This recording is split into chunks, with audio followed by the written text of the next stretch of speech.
कर्म का फल हर पल हमें मिलते रहता है, क्योंकि एक सांसों में हमारे साथ जो घटना घटी हो रही है वह हमारे कर्मों का परिणाम ही है। कर्म के कारण ही हम सांस ले पा रहे हैं, तो किसी की सांस अभी अभी खत्म हो चुकी होती है। कर्म हमारी काया तो उसका फल हमारी परछाई है, दोनों सदा साथ ही रहते हैं। कर्म के कारण ही कोई आसानी से सांस ले पाता है, तो कोई दमा में दम घुटता महसूस करता है। कर्म का फल हमको जागते सोते उठते बैठते कभी भी भोगना ही पड़ता है। कर्म का कुछ फल तो तुरंत मिलता है, तो कुछ कर्मों के फल के लिए जन्मों जन्म इंतजार करना पड़ता है।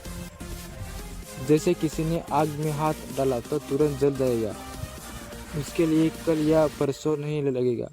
किंतु अपने यदि किसी का खून किया है, किसी को बेतहाशा प्रताड़ित किया हो, तो हो सकता है उसी जन्म में इसका फल ना मिले, लेकिन देर सवेर जरूर इसका दुष्परिणाम आपको भुगतना पड़ेगा ही। इसके फल से कोई बच नहीं सकता, चाहे ईश्वर का अवतार भगवान राम ही क्यों ना हो। उन्होंने भी बलि को छुपकर मारा था। उसके परिणाम में उन्हें श्री कृष्ण अवतार में उसी बाली के हाथों मरना पड़ा था, जो शिकारी रूप में आया था। इसी प्रकार यदि आपने किसी की मदद की है, तो ईश्वर वह मदद आप तक किसी न किसी माध्यम से कई गुना करके लौटाएगा। ना अच्छा कर्म मिटता है, ना बुरा कर्म, यहाँ तक कि हमें मानसिक कर्मों की सजा भी मिलती है। इसलिए कहा जाता है, जैसे एक बछड़ा हजारों गायों की भीड़ में भी अपनी माँ को ढूंढ लेता है, वैसे ही कर्म अपने कर्ता को भी हर कॉल में ढूंढ लेता है। अपने किसी का लिया पैसा न लौटाया तो किसी जन्म में उसके नौकर या पालतू जानवर बनकर उसकी सेवा और चाकरी करेंगे, पर हिसाब तो पूरा होकर रहेगा। किसी का भला चाहे तो वह भी आपकी किस्मत के कांटे कब दूर कर देगा, आप समझ ही नहीं पाएंगे। तथा सेवा दान परोपकार जैसे पूर्ण कर्म हमारे कर्म बंधनों को काटती है।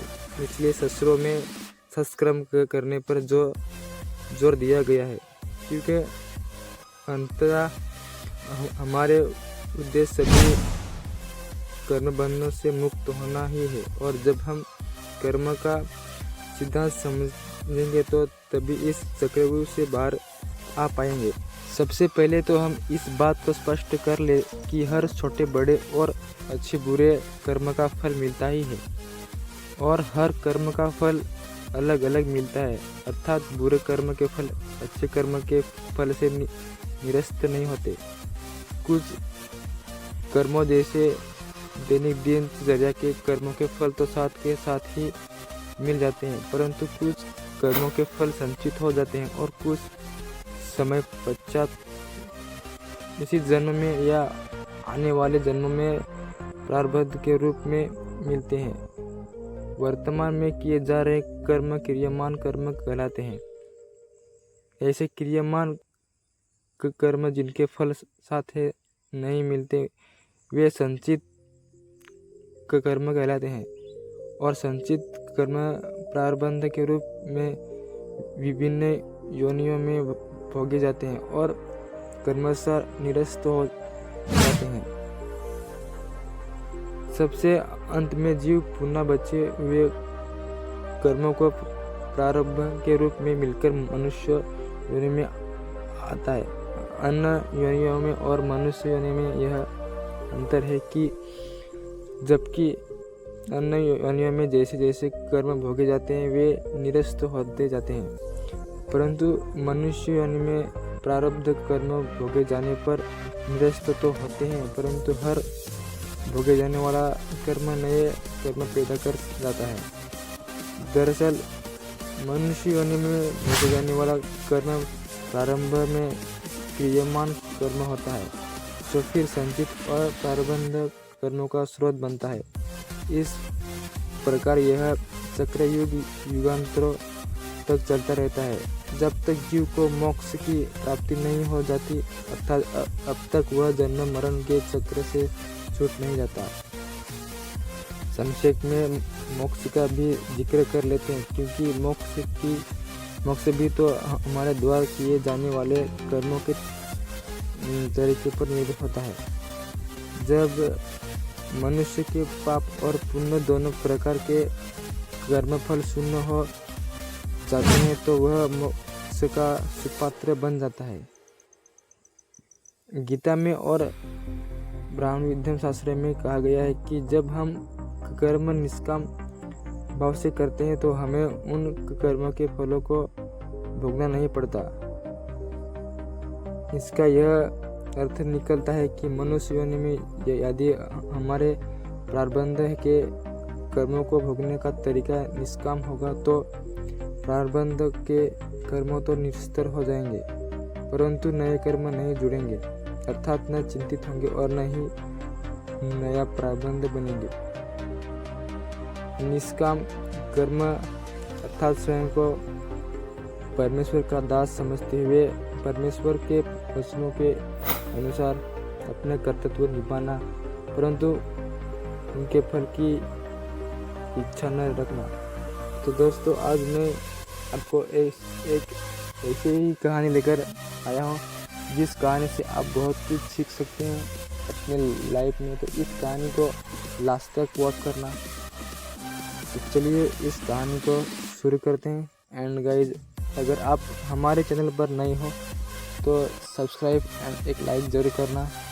एक वीडियो औरत रोज खाना बनाते समय एक बड़ी चलो इस कहानी को शुरू करते हैं। जैसे वह अपने घर के बाहर चौतरे पर रख देती थी, रोज एक भिक्षु आके उस रोटी को ले जाता था, पर उसने कभी महिला को धन्यवाद नहीं किया और वह कहता था, आप जो बुरा करते हैं वह आपके साथ रहता है और आप जो अच्छा करते हैं वह आपके पास लौट कर आता है।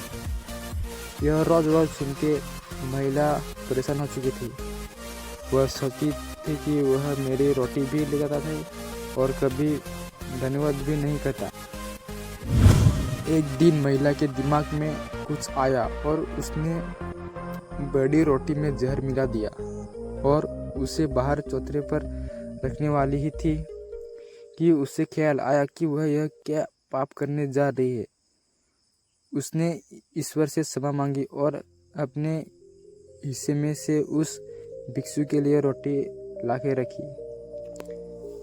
भिक्षु आया और रोटी लेकर जाने लगा।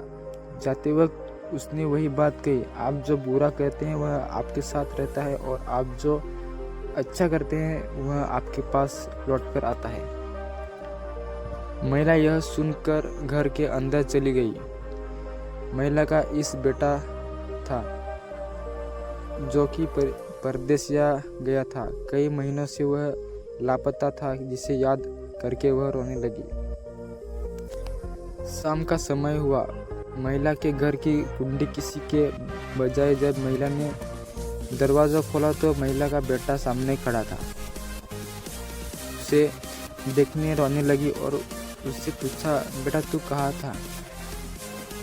उसने बताया, माँ शहर में मेरा सारा सामान चोरी हो गया था और मुझे वहाँ से आना पड़ा, पर बीच सफ़र में मेरे पैसे छीन लिए गए और मेरे पास घर आने के भी पैसे नहीं बचे, इसलिए मैं मुश्किल से भूखा प्यासा आया और अगर आदमी मुझे एक भिखारी रोटी नहीं देता तो मैं बचता, क्योंकि मैं रोड पे बेहोश पड़ा था, क्योंकि मैंने कई दिनों से खाना नहीं खाया था। भिक्षु का हुलिया पूछने पर महिला समझ गई कि यह वही भिक्षु है जो कि रोटी लेके जाता है। महिला यह सोच के रोने लगती है कि यदि भिक्षु को आज जहर वाली रोटी दे देती तो वह अपने बेटे को कभी नहीं देख पाती, क्योंकि वह भिक्षु वही रोटी उसके बेटे को दे देता। दोस्तों, हमें इस कहानी से यह सीख मिलती है कि आप जो बुरा करते हैं वह आपके साथ रहता है और आप जो अच्छा करते हैं वह आपके पास लौट कर आता है। तो दोस्तों, ये कहानी आपको कैसी लगी कमेंट करके ज़रूर बताना और एक वीडियो को लाइक एंड सब्सक्राइब जरूर करना। तो धन्यवाद।